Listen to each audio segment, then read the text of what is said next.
Bruce Lee's story is that of a human comet, a blinding streak of energy, philosophy, and physical perfection that shot across the cultural sky of the 20th century, only to vanish with a suddenness that left the world in stunned darkness and enduring speculation.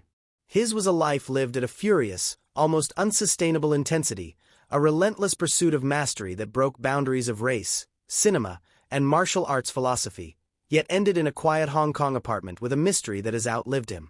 To understand Bruce Lee is to grapple with the paradox of a man who preached the art of effortless living, being like water, while driving himself with a discipline that was rigid, punishing, and ultimately, perhaps, self-consuming. His life and his death are inseparable, each casting a long, complex shadow over the other. He was born Lee Jun-fan in San Francisco's Chinatown on November 27, 1940, a date and hour that aligned with the powerful year of the dragon in the Chinese zodiac, an omen that would shape his personal mythology. His father, Li Hoi-chen, was a famous Cantonese opera singer, and through him, Bruce was introduced to the film industry as an infant, appearing in his first movie at just 3 months old. The family soon returned to the British colony of Hong Kong, where Bruce grew up as a child actor in the post-war years, appearing in some 20 films, often as a juvenile delinquent or street urchin. Yet, this life on camera existed in tension with a turbulent reality off-screen.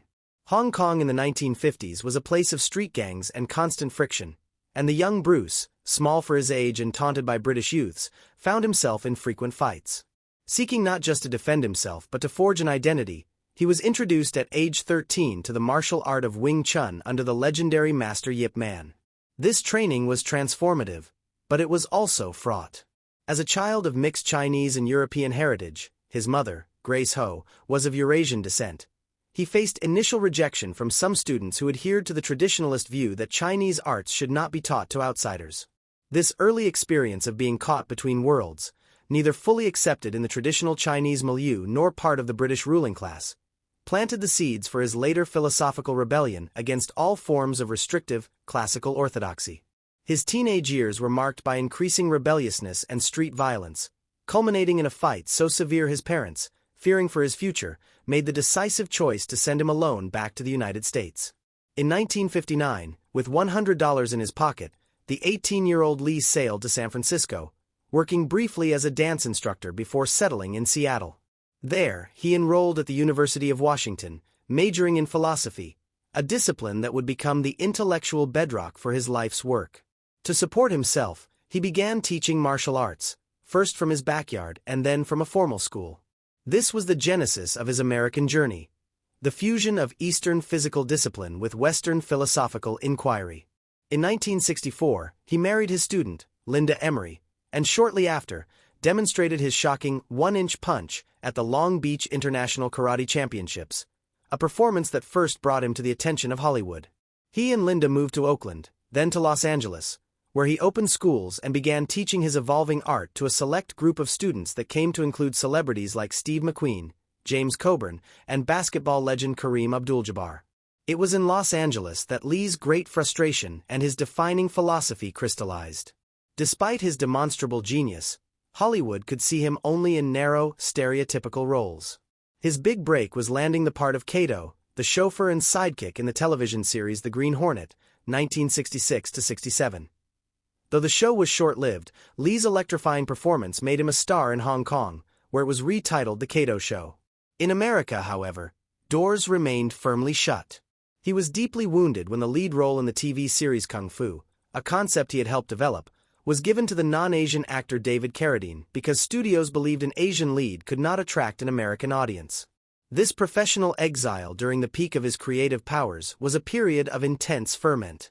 He channeled his energy into relentlessly honing his body and, more importantly, his mind. Dissatisfied with what he saw as the restrictive pattern nature of traditional martial art styles, he began to develop his own philosophy, which he called Jeet Kune Do, the way of the intercepting fist.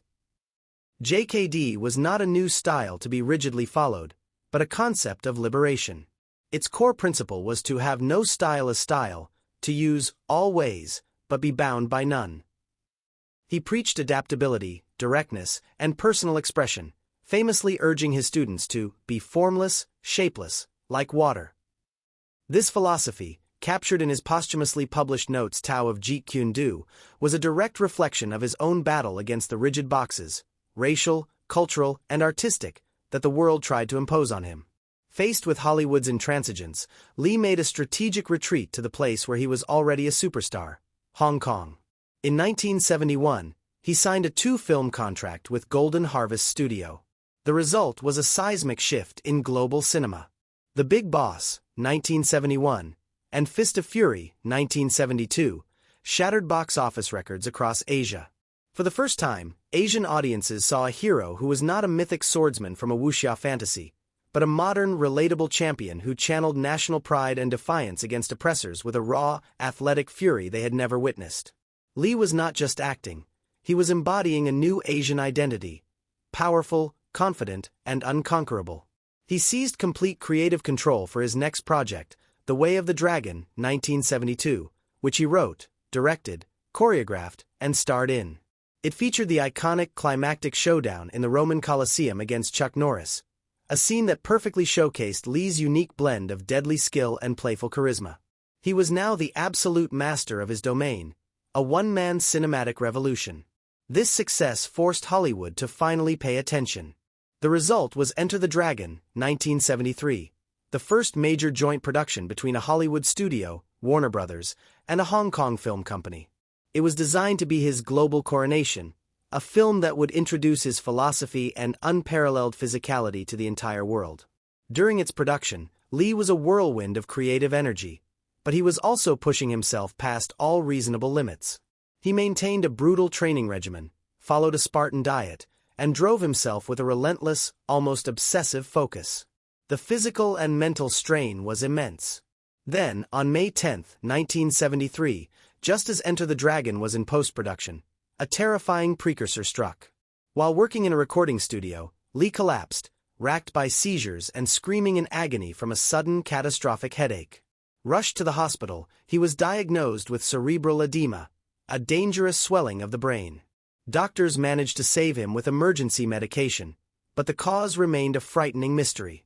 Lee recovered, dismissing the episode, and plunged back into work, but the shadow had been cast. The final act began on July 20, 1973, in Hong Kong. Lee had spent the afternoon discussing future film projects with his producer, Raymond Chow. Later, he went to the apartment of a Taiwanese actress, Betty Ting Pei, a family friend with whom rumors of an affair persisted. They planned to have dinner with Chow later that evening. Around 7:30 p.m., Lee complained of a headache. Ting Pei gave him a single tablet of Equagesic, a common prescription painkiller containing aspirin and a mild tranquilizer called meprobamate, which Lee had taken before. He then lay down on her bed to rest. When he failed to appear for dinner, Ting Pei found him unresponsive. A doctor was summoned, and Lee was rushed to the hospital, but he could not be revived. The official cause of death, after an inquest, was ruled a death by misadventure. Cerebral edema, possibly caused by a hypersensitivity reaction to an ingredient in the Equagesic tablet. He was 32 years old. The world was plunged into shock and disbelief. How could a paragon of health, the very symbol of human potential, die from something so mundane as a headache pill? The official explanation felt inadequate, and a vacuum of understanding was instantly filled with a torrent of conspiracy theories. Some whispered he was murdered by Chinese triads, angry that he was teaching their national secrets to foreigners. Others suspected a rival studio or a jealous husband. More outlandish tales spoke of a curse, a notion that gained tragic, horrifying resonance 20 years later when his only son, Brandon Lee, was accidentally killed on a movie set at age 28. The Curse of the Dragon became a pop culture legend. For decades, the allergic reaction theory stood, however unsatisfactorily, as the accepted explanation.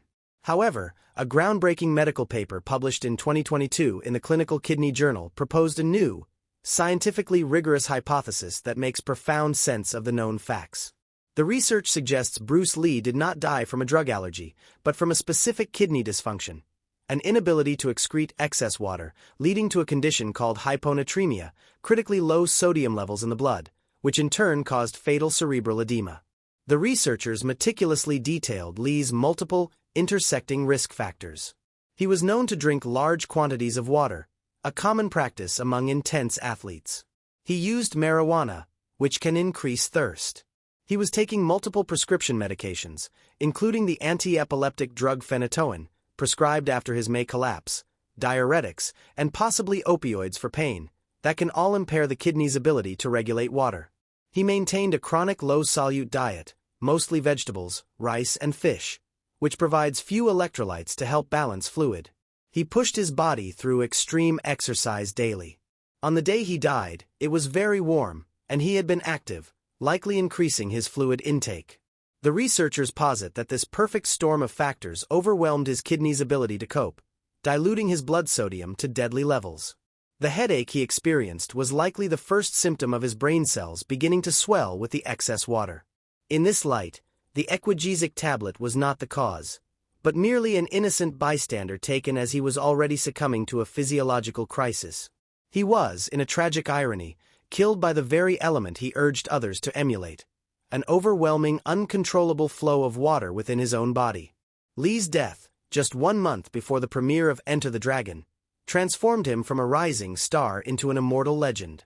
The film became a colossal, generation-defining worldwide hit, grossing hundreds of millions and etching his image permanently into the global consciousness.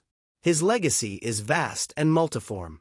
He single-handedly revolutionized martial arts cinema, moving it from stagey, theatrical fights to a gritty, athletic realism that defined the genre for decades and paved the way for every action star from Jackie Chan to the stars of modern MMA.